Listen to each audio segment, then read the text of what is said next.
it's wild to believe that, in the 1920s there was like this, we can do it, ladies, let's go to work, but you couldn't even have a bank account. Anything biological that would make men better suited to handle money, because that's not the case. We're all equally suited to handle money. So essentially, finance has historically and maybe is still a male-dominated space or a masculine space. But financial literacy is not taught in schools. There's no financial literacy class. What we're kind of coming to is the realization that our relationship with money is so much bigger than us. It's like generations, years, centuries of just pressure, trauma, social constructs. Yeah, we can call it financial violence. Financial violence. Hello. Hey, Anna. Hi. So nice to have you here today. I just wanted to point out the shirt that I'm wearing. It is a Spice Girls jumper, and I've worn it purposely today because the Spice Girls are where I learned about the economy. I learned about many things there. I was fully in the female empowerment movement of that thing as a 10-year-old, peak time. I loved the music. I saw the movie 3 times in the cinema. Mm-hmm. And I think the biggest takeaway and how that's relevant today were the collectible picture cards. My parents would give us a little bit of money. You'd go to the local newsagent. I lived in Singapore at the time. And you would go and you'd get the foil packs, and they had like 5 or 6 cards in each one. And you'd open it up carefully, not to rip the cards. And then you'd peel them out and you'd be like, oh my God, I got a good one. Oh, you get a dud pack and you're like, oh, okay. Then you'd go to school, and in your recess and lunch breaks, you would learn about you kind of figure out it was a supply and demand issue. It was how rare your postcards were. How would you negotiate? What were your negotiation skills to be able to get the card that you wanted? And, how would you say yeah, but I've got these ones. I can give you 3 of this for 1 of that, or da-da-da-da-da. I mean, I learned a lot. Mm-hmm. Now, did that translate into who I am today? Not entirely sure. Not sure if it had a big impact. But if I think about money in a positive way, or where I learned about that style of bartering, that's where it all began. So I'd just like to thank the Spice Girls for being who I am today. Or maybe we need a Spice Girls currency or something to make it easier. Yeah, I mean, I just saw that the UK, the Royal Mail, has a stamp collection out at the moment, and I'm definitely buying that for £7. Okay. Yeah, it's 16 limited edition little stamps. I'm just going to keep them. Going to add it to my collection at home, which I do have. I have my little photo album. You still have the Spice card? Oh, yeah. I have my, yeah. It was a photo album. Okay. And I still have them. Oh, I'm not getting rid of that bad boy. So in German high school, it was papers that you could just, this one, you could just write letters on. And some of them were scented or had smells. And I also kept them for a very absurdly long time until my mom told me we need to declutter and give them away. They were scented? They were scented, yeah. They had it was a mouse. It's called Diddle. And they had little, strawberries. And then you wrap the strawberries and it smells like strawberries. Those were the top currency. Oh, in Germany. Yeah. I thought this was the Spice Girl version. No, it wasn't the Spice Girl version. It was the equivalent that I used in high school. Or not high school, elementary school. Wow, okay. It's a trade, yeah. It's so funny. I don't have, I do have memories of primary school, but these are really distinct ones. I knew it, I can even picture the room, the time of day, how the sun felt on my skin as it was coming through the gymnasium windows. It's so funny that these have such poignant memories going forward. I'll probably think about it on my deathbed. Okay, so you are a specialist. Ish. Specialist. Yeah. And what do you do? I research how people live with financial technology, how they engage with it, how they feel about it, how they talk about it online and to their peers. So yeah, that's what I do. Privileged position. Yeah, I mean, it's a great position, and you have done a lot of research in this field, and that's why I'm super excited to have you here today. Thank you for having me. Yeah. So look, we're women, obviously, and there is a bit of a disconnect between men and women and how they've been invited into the space of money. And it's not just yesterday, it's not today. This has gone on for a long time. So let's talk about the history, the last 100 years. What did it look like? What has it looked like? Yes, so obviously at the beginning of the last century, we had a very traditional and conservative role distribution. with men usually being outwardly active in public roles, work. There was a very distinct private-public divide, and women being taking care of the house more. Obviously, there are also exceptions, as always. Of course. But that was generally in the Western world what was happening. And then through the wars, a lot of that changed because men were physically away. They were dying. Women had a lot of buildings to rebuild after the wars, especially after the Second World War. Yeah. And obviously between the wars, there was also a big economic crisis where every penny counted and everyone had to kind of make do. And that was the reason why a lot of women started to work in factories as well, entering previously male domains. And you have the image, right, of the lady with the hairband going like... Yeah, I think that was American propaganda. But basically, like, man up, we can do this. Yeah, man up, even that language, right? It was that, though. Yeah. So that led to a lot of women also earning money. Yeah. That traditionally went to their families because at that time, from the legal side, women weren't allowed to have their own bank accounts or their own money in some cases even. So everything had to be signed by fathers or husbands. So it was very dependent on relationship status as well. Yeah. And then after the 1940s and 50s, where it was a status of wealth of, okay, the husband, quote-unquote, husband is back and can work now, status of wealth to stay at home and take care of the family if you don't have to have two incomes. That's what was kind of the ideal to do. So the whole trad wife aesthetic that is now coming back, that originated back then. Yeah. And then from the mid of the 60s onwards with the 68 revolution and a lot of thinking that had changed during that time, women began to play a more active role again outside of the house and were really empowered to go to work, to make something of themselves. And then from the mid-70s onwards, legislation also changed so that they could have their own bank accounts independent of relationship status or whoever they're basically thought of attached to. We're also talking about the historical figure of the woman. Yeah. So not any real life person that ticks all of those boxes and is exactly that, because there's always an idea of what women are like, and most often that's narrated by men and not women themselves. For sure. Just caveat to that. Yeah, and it's wild to believe that, you know, in the 1920s there was like this, we can do it, ladies, let's go to work. But you couldn't even have a bank account without a cosign of a male, any relative, just a male. Just having a male appendage made you a suitable person to co-sign for a bank account. Yeah, and that had nothing to do with financial literacy or anything biological that would make men better suited to handle money, because that's not the case. We're all equally suited to handle money. And there are also gender as a social construct, not just men and women, because all people that identify in between or outside of that, right? There's nothing that would keep anyone from handling money. Yeah. Biologically speaking. Yeah. Of course, there are emotional factors. Yeah. Yeah. And then in the 80s, we had the Jane Fonda movement. Yeah. 90s saw the rise of the girl band. Yeah. A lot of pop culture. Yeah. Spice Girls. TLC. Yeah. And Destiny's we have a Child. bit of revival of that right now with the Eras tour, Taylor Swift, a lot of Sabrina Carpenter. I saw this morning. She dethroned herself on the top. This is very specific to today, but... Oh, what is it? She dethroned herself because she was the top one on Spotify charts, and now she is again, but with a different song.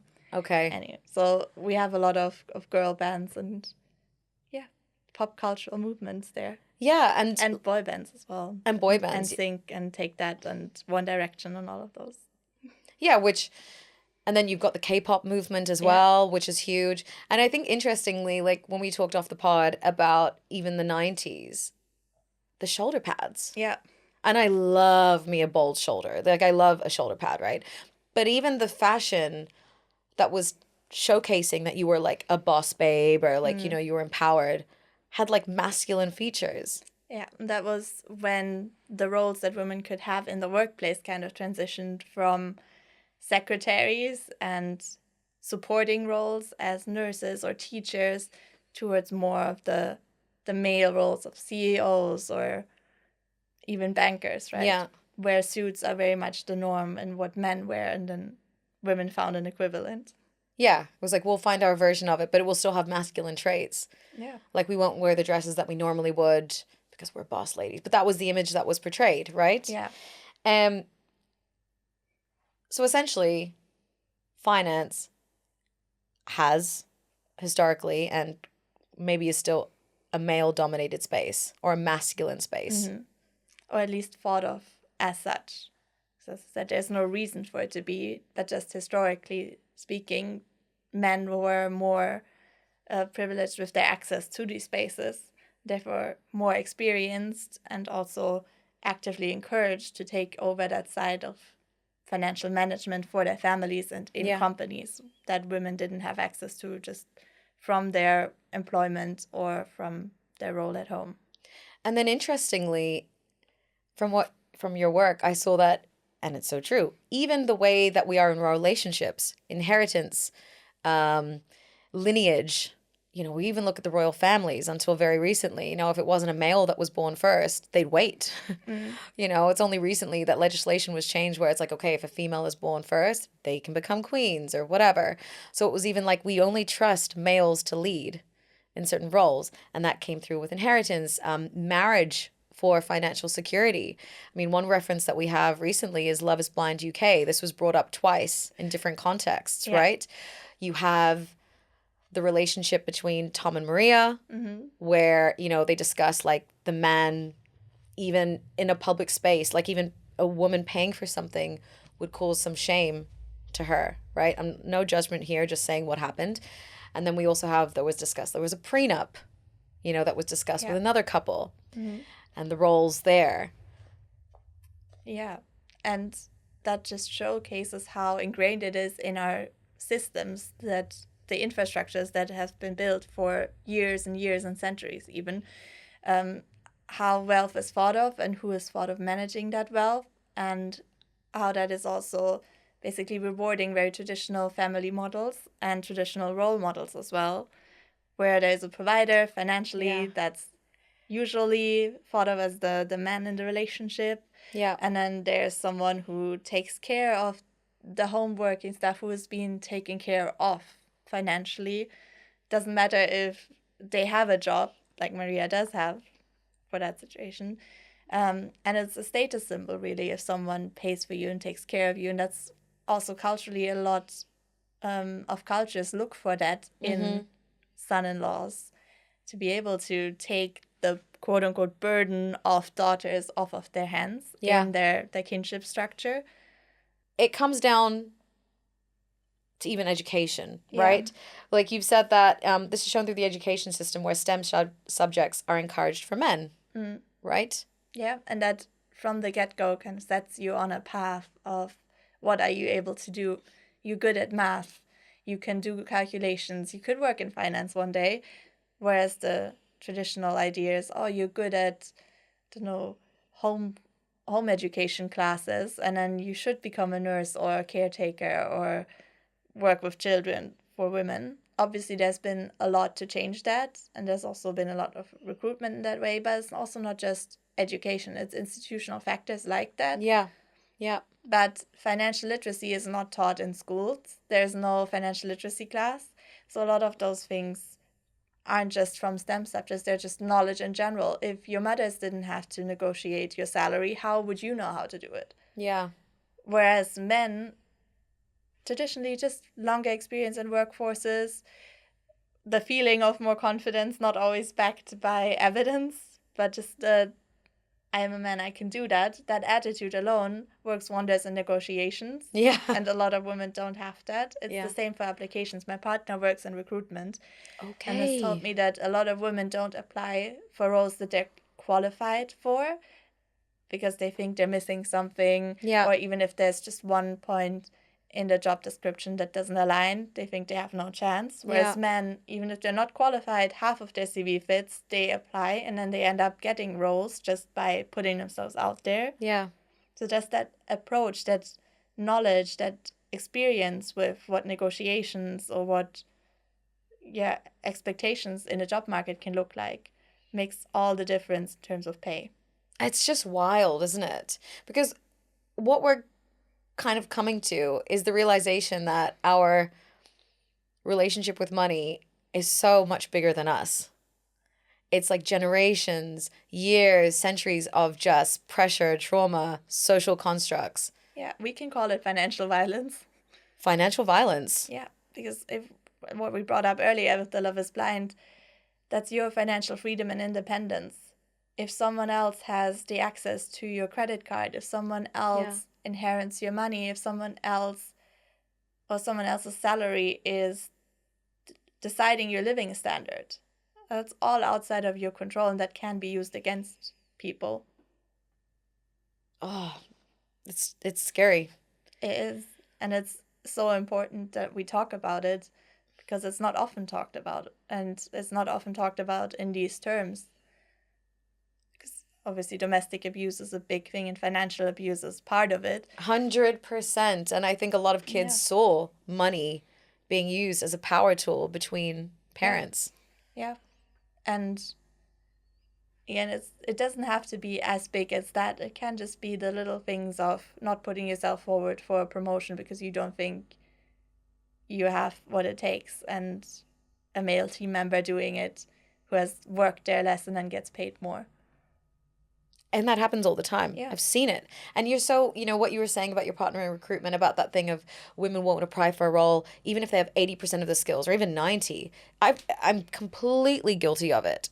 Of Oh, course. same. You see a role and you're like, but I can't do that thing and I can't lie about it and da da da da da. A male's like, I can do 40 to 50% of that. I'm shooting for the Yeah. stars. Yeah. And a lot of that is learned behavior from centuries, from looking at other males before you. Because if they are already in leadership positions, it's also easier to imagine yourself in Yeah. that position, Yeah, right? of course. So that's where the whole part of the gender language comes into to play. If you think, I think we mentioned this briefly, if you think of a CEO or a doctor, many people automatically imagine a male. That's the same with research or science. So I'm hoping that at least in my subject, they're a little bit more geared towards women, that can slowly change. Yeah, and I mean, then on the flip side of that, the more caring, nurturing roles, childcare workers, nurses, it's the picture of a woman, and it's Yeah. always done as she. Mm-hmm. And I think going back to the financial literacy, or actually, let's go childcare for a second. I know that in Denmark, actually, there are a lot of male childcare workers, and I've had conversations with male childcare workers in Ireland, and they were saying that they feel discriminated against, and they feel like people don't want them there. They're always got more eyes on them than, say, their female counterparts. There's probably one in like 10. So for every 10 females, you might get one male. But that I met a guy who said he actually left childcare because he just couldn't work there anymore.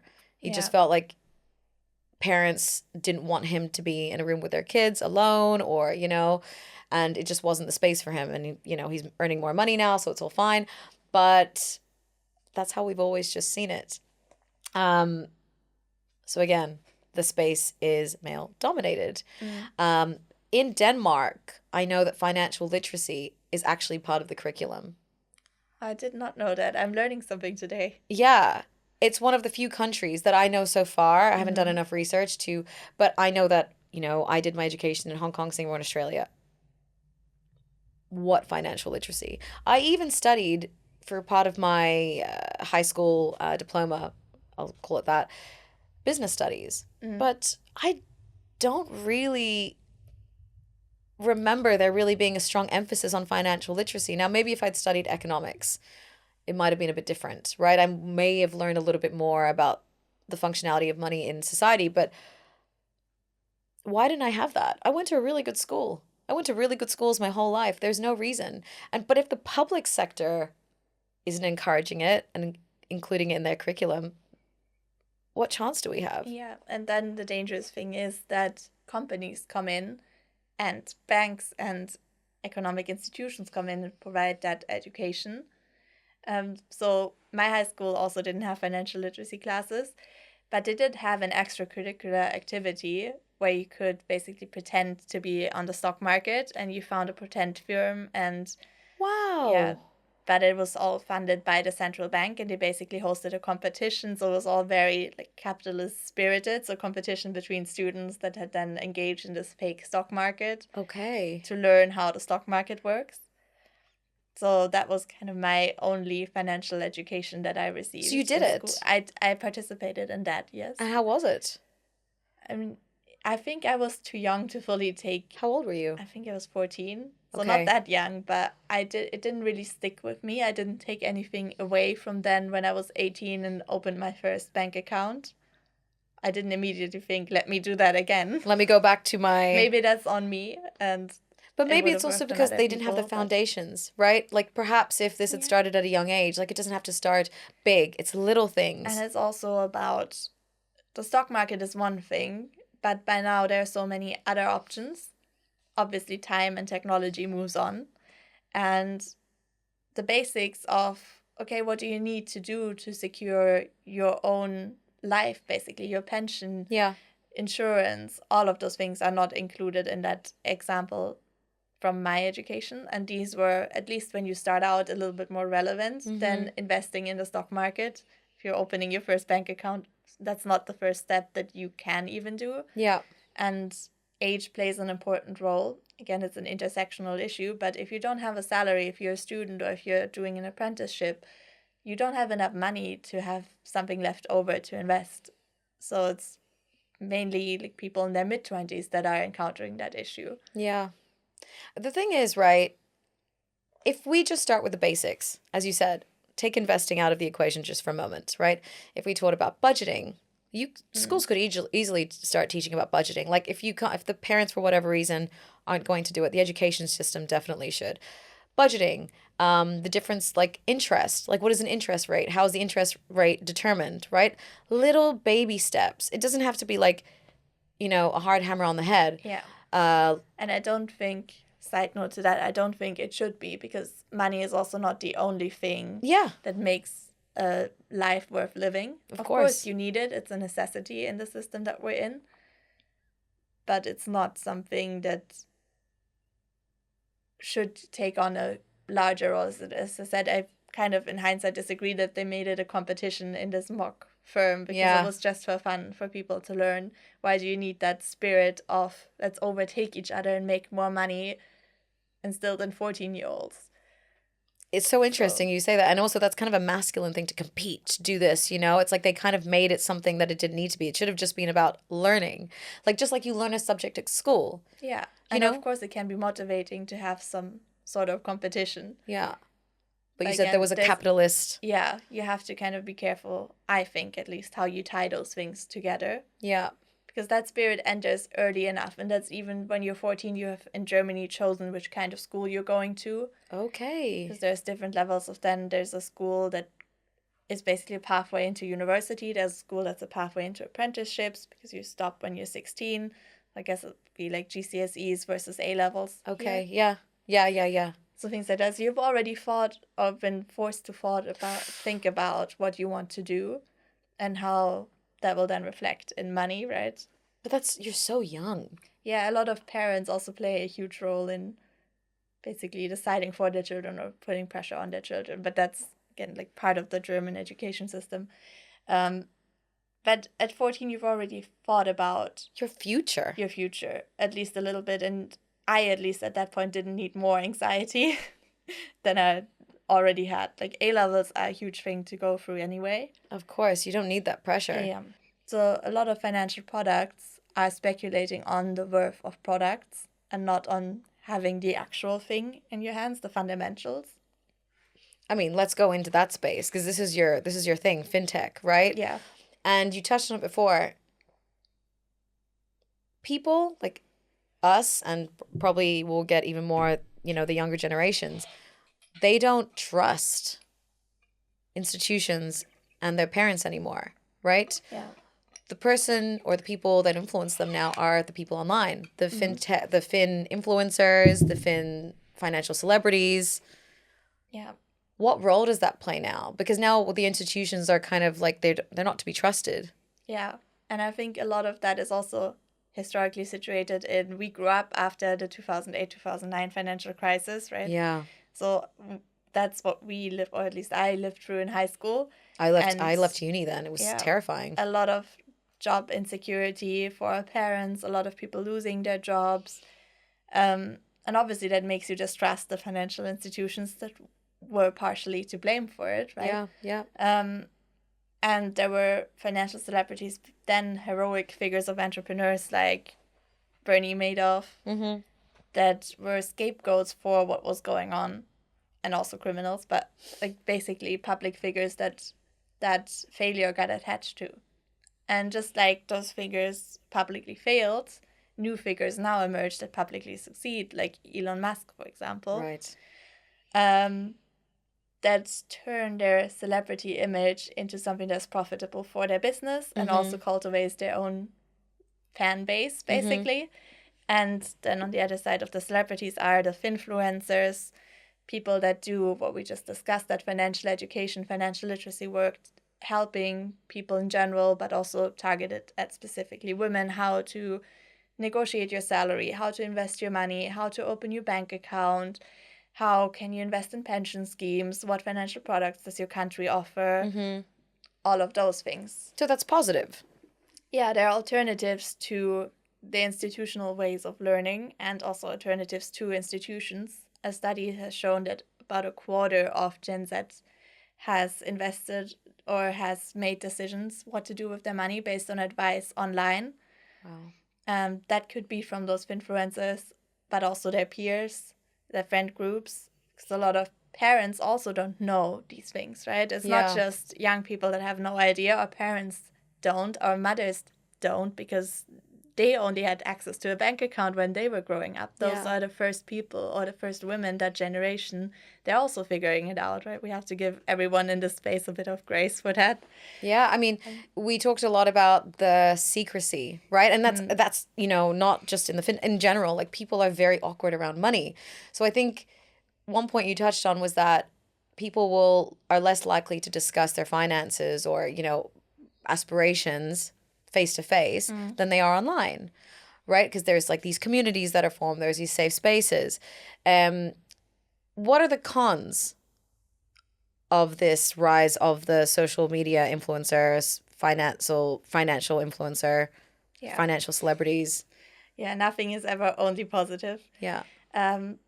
So a lot of these spaces are unregulated because they're built from those communities or from people in need, that sometimes the risks are not discussed as much because you can be fine print. The fine print, exactly. They've only recently, in the last 2 years, changed that in the UK, that if, for example, a fintech provider wants to put advertisement on the tube, that they have to visibly include that you also risk losing your money, that it's not just, investing and then you get something. So those things can often be overlooked and under-discussed. And obviously, finfluencers also have a vested interest in their online presence because they are earning money from that. Yeah. And that's often forgotten. Social media platforms have a vested interest because they earn money through the data that users provide. So everyone in that space also monetarily benefits from what is going on. And that doesn't always create an environment of, we're just here to learn and help each other. Sometimes it can be exploitative. It can be wrong advice. It can be criminal and fraudulent schemes. Yeah, a lot of scams or multi-level marketing schemes that are not exactly scams, but they're their own unique kind of scam. And, I want to go back to the MLMs because I just want to touch on this point. So I don't really watch Love Island, but there was a particular season of Love Island that I did watch. And so I guess, I don't think I followed them, but I, searched for them on Instagram. And what I noticed is like a bit after that season had ended, say 6 months later or whatever, all of them ended up in Dubai mysteriously. And I think this was during COVID because it was weird because you can't even travel during that time. How did you end up in Dubai? And all of a sudden their accounts on Instagram have these links to a cryptocurrency company. So if I'm someone who was influenced by these quote unquote celebrities and it's like, hey, put your money in crypto. Put your money in crypto. Not saying that crypto is a scam. That's to be discussed. No, but in this particular way, these people don't have the knowledge or influence. Like, okay, there's going to be, I'm sure, Yeah. like, there are some Love Island people who really know about this space, right? But a whole season of people all of a Doing the sudden, same thing. Yeah, it's a bit suspicious, isn't it? it's suspicious. And that's, I guess, where the danger is, right? Because people look up to these people and they're like, oh, you tell me to do this, I can have that lifestyle. Oh, okay. Yeah. If I do what you do, maybe this is my way to get onto that ladder. Yeah, definitely. It is a dangerous line between actually helping people make their own decisions about their individual lives, because blanket advice, like all investing in the same cryptocurrency, might not be good for every individual that sees it, right? If you have a bit of salary, you can definitely afford to play with your money and go into crypto and see what happens. But if this is your whole salary, if you're a 20-year-old and you see that and you potentially lose all your money, that's not often talked about, but that's a huge risk that you're taking, and maybe you shouldn't be taking that.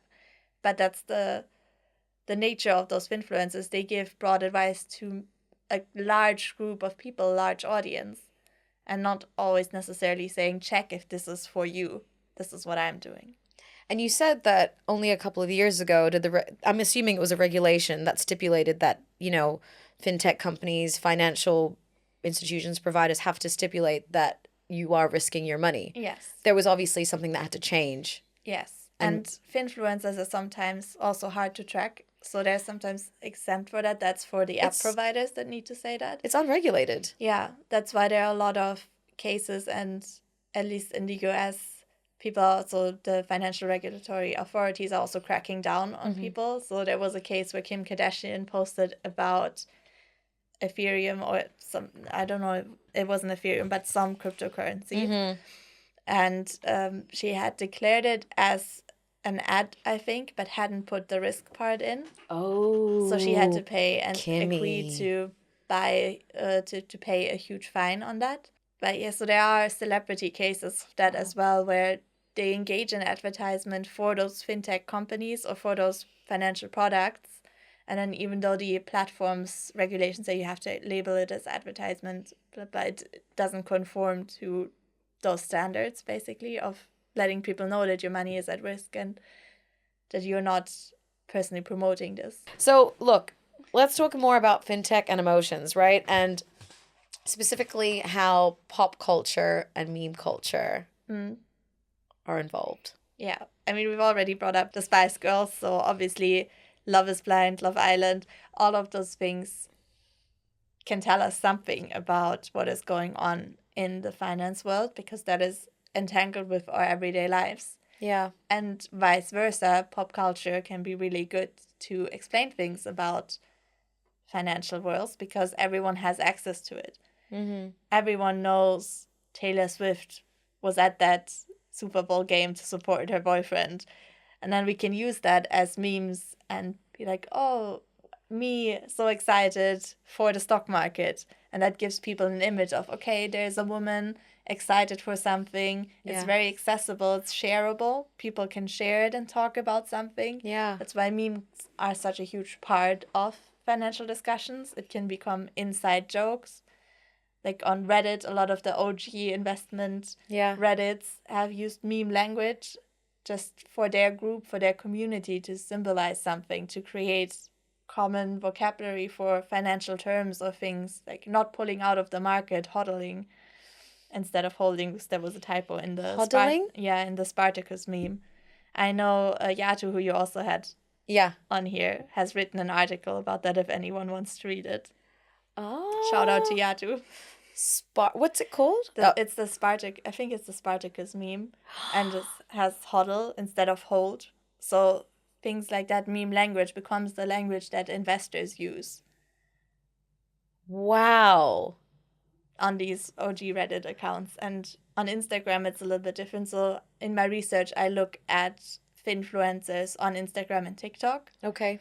And if they're targeting women as their audience and their goal is to increase financial literacy in women and getting them into investing, a lot of material that they draw on is pop culture and is girl pop movements or women pop movements, all of those things, because they're accessible to their audience. Yeah. They can illustrate things, and that's the great thing about memes, right? You can change the text and it's still translates the meaning or the feeling of something. You know, the David Beckham and Victoria Beckham documentary, like, Be Yes. Honest, that also got made into memes. Oh yeah, I saw that in And so like, many different things. how much do you invest? Like, be honest.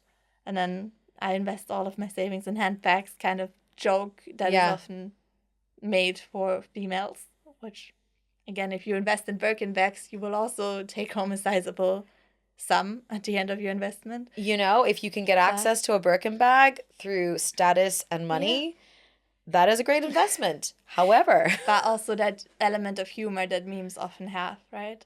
So it can make a heavy topic, a topic that is often taboo, money, finance, more accessible and more fun to talk about as well, because you can creatively express how you feel about it. yeah.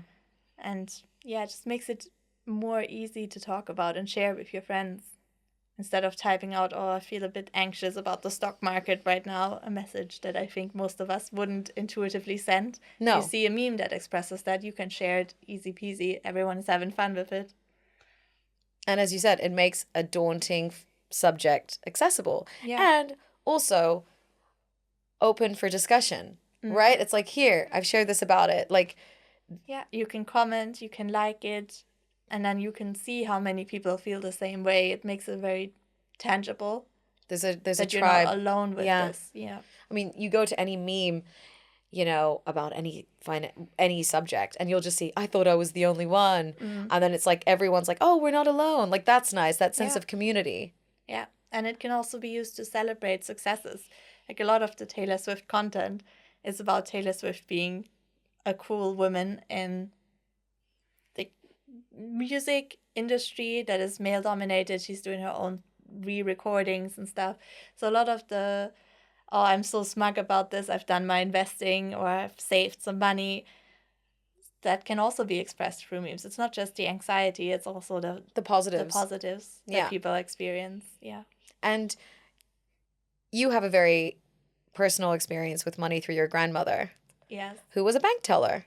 Yeah, but only briefly. So when she married my grandfather, his father told her she shouldn't study art history because she's going to be the wife of someone that will work in business. So he was a business owner. Like, Yeah. did he inherit the company, Yes, he basically? did. Okay. So she was basically groomed to help him out with stuff, but she never ended up doing it. So she worked as a bank teller, and then they get married, and my grandfather took over the company.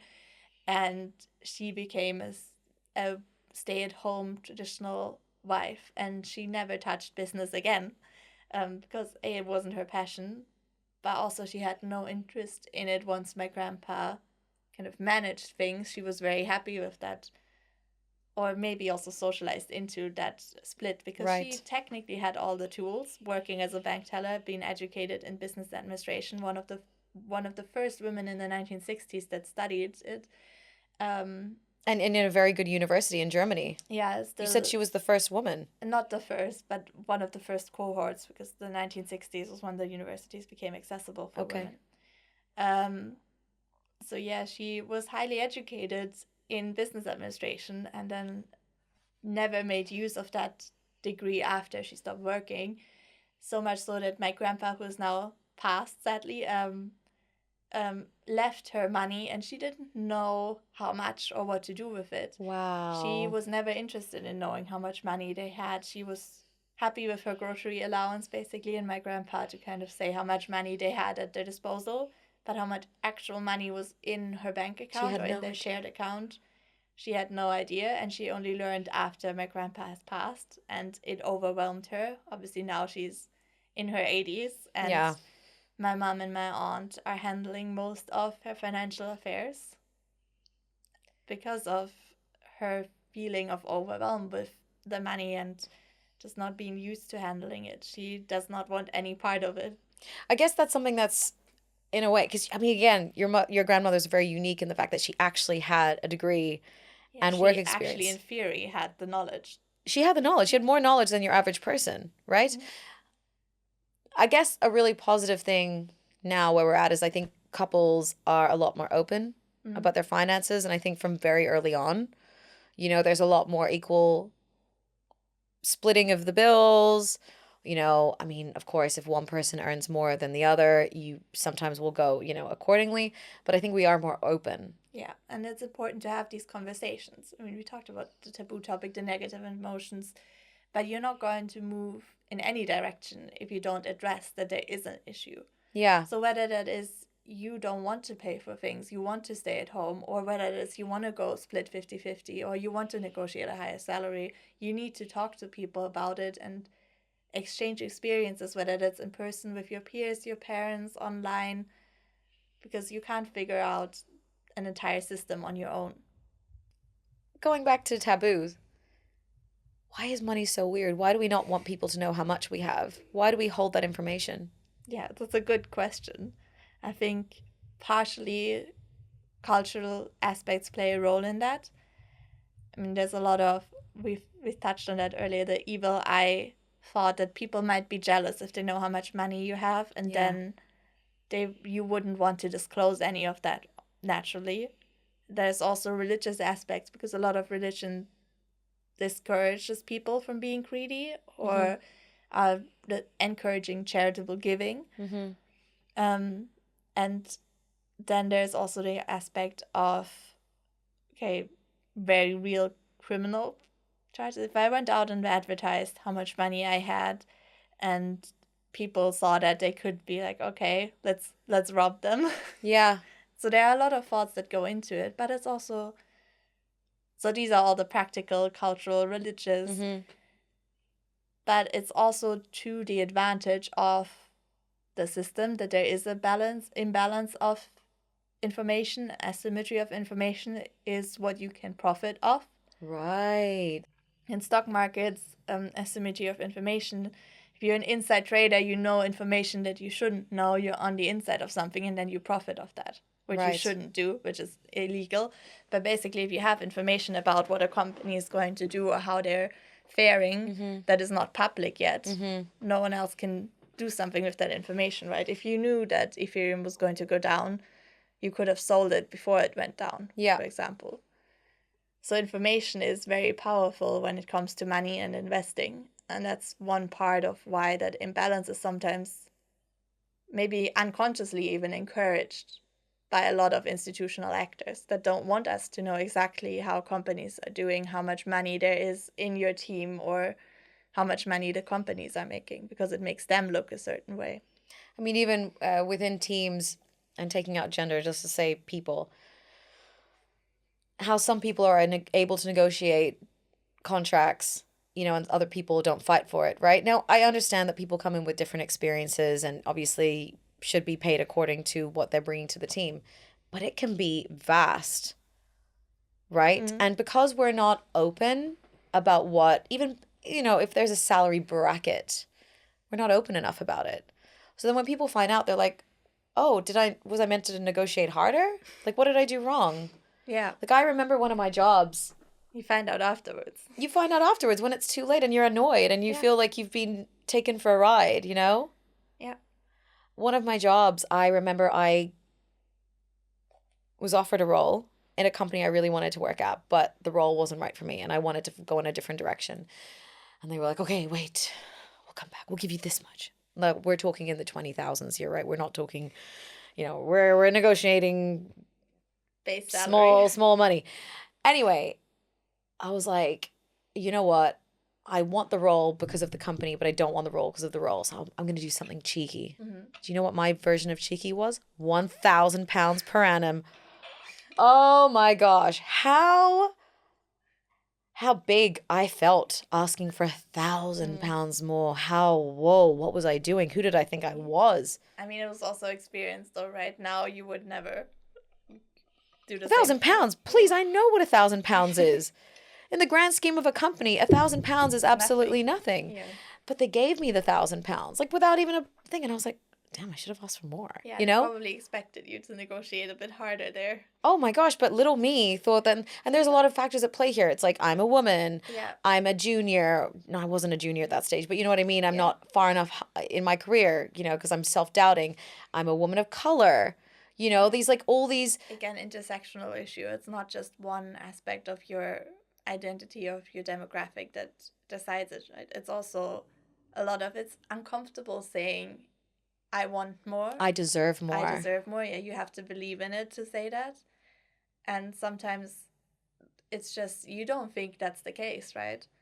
And that's why money gets so, and again, knowledge gets so entangled with our emotions as well, because it's not just black and white. This is how much you should earn for your labor hours. There's a lot going into it, but that's not always disclosed by all parties. Like employers, you as an employee, like no one really likes to talk about it because that's not tangible emotions of how you feel, how worthy you feel, if that money expresses your value, because in most cases it doesn't. No. It doesn't say anything about you as a person, which is also important to remember. Yeah. But all of those things kind of remain unsaid or remain unaddressed. Gosh, it's such a big space. I mean, I will say that I grew from that experience. The next time I negotiated my contract at my next role, I was a lot more gutsy. Mm. And they didn't meet me where I wanted, but I also knew that they probably wouldn't be able to. So I went for a higher number to kind of get to a stage where I was like, that's good, you know? But that's only because I'd had the experience and I'd grown at that time. And I do think that there are people who, unless they've had an experience or they realize they're being exploited, I think it also helped at that same company where I negotiated my £1,000 difference was the same company that was also undercutting me. So I think by that stage I was like, F you. Yeah, good you know, riddance. good riddance, you know, and like, or I know that I can push this a bit more. And it was Yeah. also having a partner who was like, go for more. Yeah. Go for more. Why not? What's the worst that can happen? They're not going to take the job away from you. They've already offered No. it to you. Yeah. And once you have that knowledge that you are valuable and they have seen potential in you, like the worst thing that can happen is they say, that doesn't meet our budget. Sorry about that. It just needs to be instilled. And I've, wanted to change, stay in the same industry, but like move into a different stream. And I've been told, oh, if you want to do that, you're probably gonna have to go like for an internship, implying that it was, free labor. And I stared at this person who I trusted, he was kind of a mentor to me, a white, a successful male in this particular industry. And it only hit me 2 weeks later. So I left that feeling a bit deflated, a bit numb, thinking, oh my gosh, so if I want to change, I'm already not earning a lot of money, and now I have to work for free. And he implied that it wouldn't just be for a week. It was like a month or two or, God knows how long.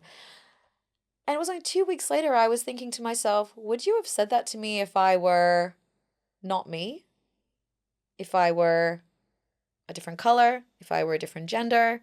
Would you still say that sentence to my face with the amount of experience I was already bringing to the table? Yeah. I don't know. I don't think you would have.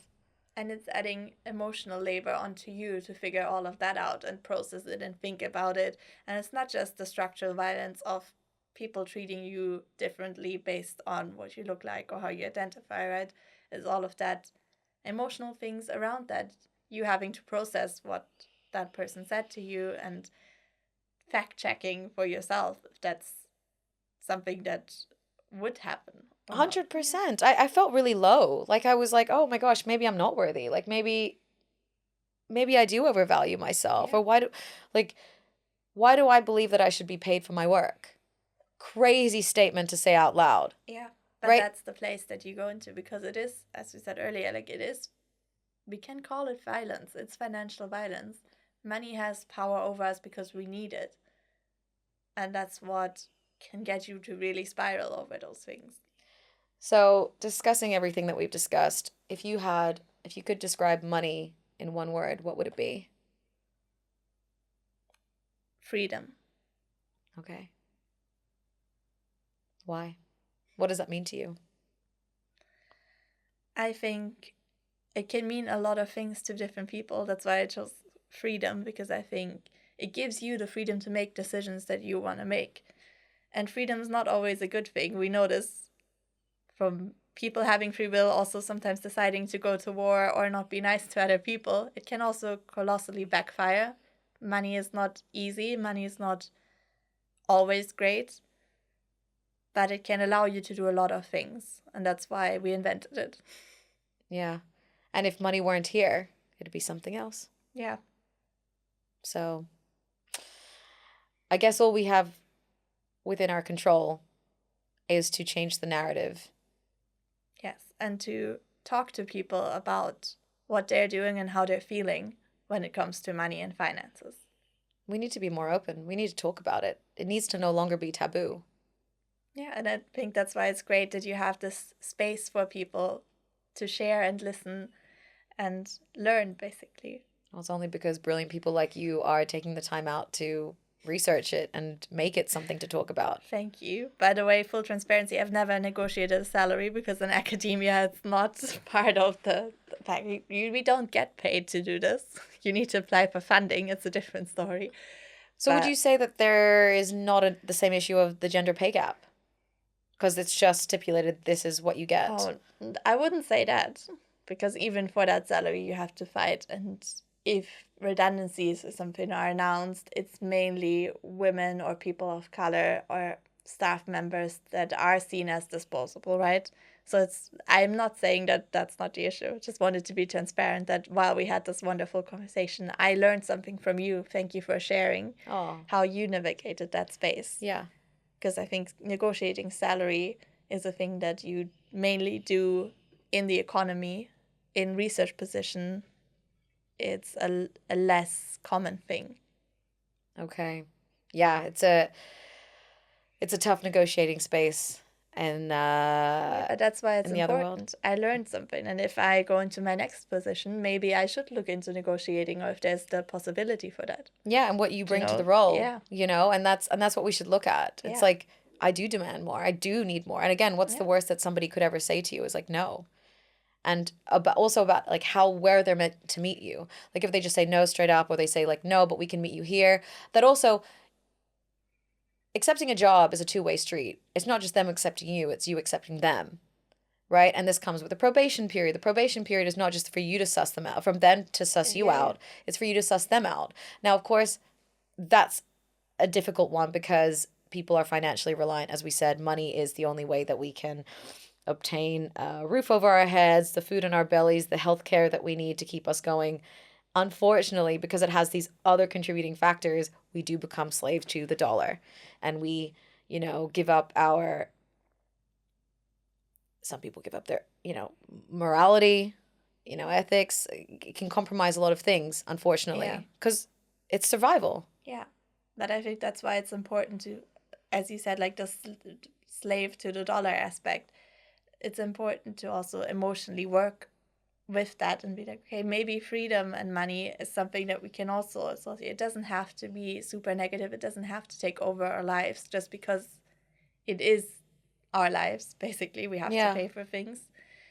It shouldn't make us anxious and depressed all the time. No. That we have to think about it. Yeah. I think it's important to have spaces of care, and also that's why I think online communities, communal spaces, support from your friends and family on these matters is so important. More discussions. I mean, my family and I, we didn't talk about money. The only time I heard anyone talk about money was between my mother and my father. And then obviously as I got older, my parents saying, we can't afford this or we can't do this. So it was like always a negative undertone, power dynamic struggles, not having it. Who wants to spend money on what? Also, what do you get to spend money on? And okay, how come this person gets to spend on that? And it's this whole thing. So I think, and this is something that, and one of the reasons I'm on this journey is to make sure that my child has a healthy relationship with money and can share that. And I think as soon as we get it in schools, as soon as we make it part of a normal dialogue, a conversation, we're already in a better track. And a caring conversation, a conversation that is not necessarily geared to making more and more money, but also attends to those spaces of, okay, maybe I feel bad, or maybe I feel like my value is in some way tied to how much money I make, and how do we address that, and how do we take care of each other with that. And also the gendered aspects. You said your parents talking about money. Women traditionally, if they've been at home, take care of the grocery shopping, they see more inflation. Like if your cucumber costs £2 last week and now £3 this week, it might make you more cautious about investing, because you see how the money is losing value very tangibly. There are studies that have listed, among other things, this as one of the reasons why women are more cautious. That doesn't mean that your mom couldn't be equally risky in investing as your dad could. It's just all of those little things that are not always picked up on. And it's the rational investor figure that people always try to emulate, that does not really exist, because emotions are part of it. And it's not irrational to be like, okay, the cucumber is so expensive now, I don't want to give my money to the stock market. Yeah. That's, I would argue, even rational to think and be afraid of and be scared, right? Yeah. I mean, I would 100% on your topic, and thank you for bringing it up for what you just said. My mom was by far the riskier person, and she had a very good eye for certain things, property, businesses, things that she invested in. I wouldn't say that the thing is, she didn't have the money to do it. So my dad held the money. My mom didn't have the money. So she'd have to go through him To get money for to, investing. for them to invest. Yeah. And if he didn't believe in it, well, it It's wasn't not going to happen. happening. Right. Of course, there are things that he was like, our education. There were certain things that he was like, yeah, we should definitely spend. But things that now I'm like, oh my gosh, if you had listened to her, completely different ball game. But didn't see that. And she was she had the risk appetite. Yeah. But it didn't mean anything. So, I love what you said about like risk is not biological, right? The risk appetite is not biological. That is just something that is Yeah. happened It's a over lot of time. just narrative. Again, Narrative. like the idea that we have of what the different gender roles are and what they can do and how, quote unquote, aggressive they are, or how that ties into gambling and stocks as gambling. And that's also something we think of as more male dominated. So, yeah, it's all about perception and narrative and Yeah. how we learn about it and how we talk about it. Well, Anna, it's been so good to have you here today. And I'm sure we're going to have this discussion again and go more into your research. And I think we have a lot to talk about. We do. Thank you for having me. It's been a pleasure. Yeah, you too. Thank you so much.